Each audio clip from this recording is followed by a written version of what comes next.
dalam pembelajaran tematik kelas 4. Bagaimana kabarnya anak-anak hari ini? Sehat? Alhamdulillah. Bunda berharap semoga anak-anak selalu diberikan kesehatan dan juga semangat dalam belajar. Anak-anak, hari ini akan mereview tema 9 subtema 3. Silahkan anak-anak siapkan buku dan juga alat tulisnya. Sudah? Oke, sebelum kita mulai belajar, kita berdoa terlebih dahulu ya. Semuanya sikap berdoa. Before we start our lesson today, let's pray together. Right, begin. Bismillahirrohmanirrohim. Amin. Semoga dengan kita berdoa, nanti anak-anak dimudahkan dalam memahami materi. Sebelum kita mulai belajar hari ini, Bunda Ratna mau mengajak anak-anak untuk bernyanyi agar menambah semangatnya anak-anak. Apakah anak-anak tahu lagu Anak Kambing Saya? Tahu? Oke, kalau anak-anak sudah tahu, nanti Bunda akan ganti liriknya. Sudah siap? Sudah siap? Oke, kita mulai setelah hitungan ketiga ya. 1, 2, 3. Mana di mana anak-anak Bunda? Anak-anak Bunda ada di kelas 4. Mari kita belajar tematik tema 9. Ayo semangat, kita pasti bisa. Bagaimana? Anak-anak sudah bisa? Oke, kalau anak-anak sudah bisa, kita ulangi satu kali lagi. Setelah hitungan ketiga ya. 1, 2, 3. Mana di mana anak-anak Bunda? Anak-anak Bunda ada di kelas 4. Mari kita belajar tematik tema 9. Ayo semangat, kita pasti bisa. Oke, sekarang Bunda yakin anak-anak sudah tambah bersemangat dan juga sudah fokus ya untuk menerima materi hari ini. Silakan anak-anak siapkan buku dan alat tulisnya. Kemudian anak-anak simak materi dari Bunda berikut ini. Halo anak-anak hebat, pada pertemuan kali ini kita akan mereview tema 9 Kayanya Negeriku subtema 3. Silahkan anak-anak siapkan buku paket tematik dan juga alat tulisnya. Sudah? Oke, langsung saja kita mulai. Kita akan membahas yang pertama hak dan kewajiban, yang kedua sikap persatuan dan kesatuan, dan yang ketiga tentang wawancara. Yang pertama kita akan mereview tentang hak dan kewajiban.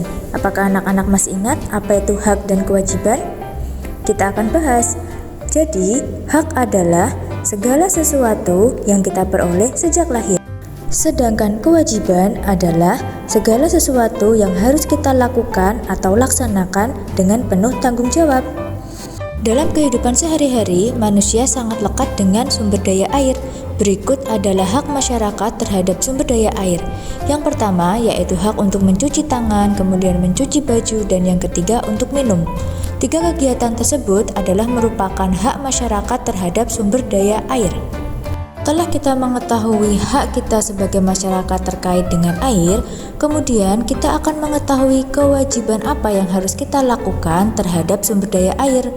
Nah, kewajiban kita yang pertama yaitu mematikan keran saat tidak digunakan. Yang kedua, mandi dan mencuci dengan air yang cukup, jadi tidak menggunakan air dengan boros. Dan yang ketiga yaitu tidak menebang pohon sembarangan karena dapat mengganggu ketersediaan air di dalam tanah. Bagaimana? Apakah anak-anak sudah paham? Nah, kita sebagai manusia dalam melaksanakan hak dan kewajiban terhadap air harus dilakukan secara seimbang agar sumber daya air terjaga kelestariannya. Hal ini dilakukan karena manusia tidak bisa bertahan hidup tanpa air. Nah anak-anak, apa yang akan terjadi apabila kita sebagai manusia tidak melaksanakan kewajiban terhadap lingkungan? Ya, benar sekali, akan terjadi bencana alam seperti banjir, pencemaran udara, air, tanah, dan juga tanah longsor. Akibat tidak melaksanakan kewajiban terhadap sumber daya alam akan berdampak buruk bagi manusia. Menjaga sumber daya alam yang terdapat di lingkungan sekitar merupakan suatu kewajiban bagi setiap warga negara. Nah, anak-anak, apabila kewajiban tersebut telah dipenuhi, maka kita pun dapat menerima hak untuk menikmati sumber daya alam. Namun, bila kita tidak melaksanakan kewajiban, maka hak tidak akan bisa kita dapatkan. Maka dari itu, antara hak dan kewajiban haruslah seimbang. Beralih ke materi selanjutnya, yaitu persatuan dan kesatuan. Anak-anak pasti tidak asing dengan kata persatuan dan kesatuan. Persatuan dan kesatuan melestarikan sumber daya alam. Melestarikan sumber daya alam merupakan kewajiban seluruh anggota masyarakat. Hal ini dilaksanakan bersama dan saling menunjukkan sikap persatuan dan kesatuan. Nah, berikut adalah sikap untuk menjaga persatuan dan kesatuan di lingkungan keluarga. Yang pertama, saling membantu antar anggota keluarga. Selanjutnya, saling menyayangi anggota keluarga. Yang ketiga, tidak memaksakan kehendak. Yang keempat, menghargai tiap peran anggota keluarga. Dan yang terakhir, yaitu memiliki keterbukaan antar anggota keluarga. Oke, kalau tadi di lingkungan keluarga, sekarang menjaga persatuan dan kesatuan di lingkungan masyarakat. Yang pertama, kita mengikuti kerja bakti membersihkan lingkungan. Kedua, menjenguk tetangga yang sakit. Kemudian bekerja sama dalam menjaga keamanan lingkungan, menghormati orang-orang yang berbeda agama, dan bergotong royong membangun lingkungan sekitar. Jadi, berikut adalah beberapa contoh tindakan dalam menjaga persatuan dan kesatuan di lingkungan masyarakat. Selanjutnya yaitu menjaga persatuan dan kesatuan di lingkungan sekolah. Yang pertama, menjenguk teman yang sedang sakit. Yang kedua, membersihkan lingkungan sekolah bersama-sama. Selanjutnya, belajar yang giat dan tidak bolos sekolah. Yang keempat, saling menghormati teman yang berbeda agama ataupun suku dan tidak membeda-bedakan. Dan yang kelima, tidak mencontek. Selain menjaga sikap persatuan dan kesatuan di lingkungan keluarga, masyarakat, dan juga di sekolah, kita juga harus menjaga sikap persatuan dan kesatuan dalam melestarikan sumber daya alam.